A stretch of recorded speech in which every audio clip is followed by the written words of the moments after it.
If you work with people in another country or schedule meetings across different regions, constantly converting time zones can get confusing.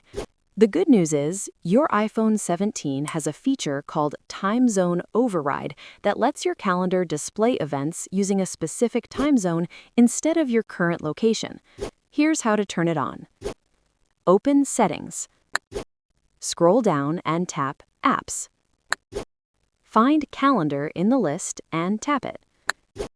Tap Time Zone Override, then turn on the switch next to Time Zone Override. Once enabled, tap Time Zone.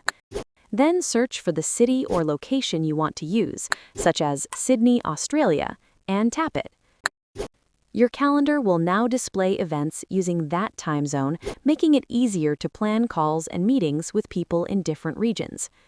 You can also create new events in Calendar and change the time zone of the event, even if it's different from the time zone you're currently in. Just launch the Calendar app, create a new event, add event details including start and end time, then specify your preferred time zone. Keep in mind that this only affects the Calendar app. It does not change your system time or other apps.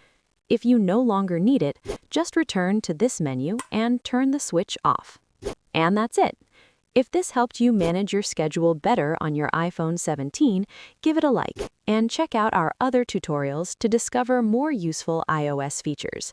Thanks for watching and stay tuned for more videos like this.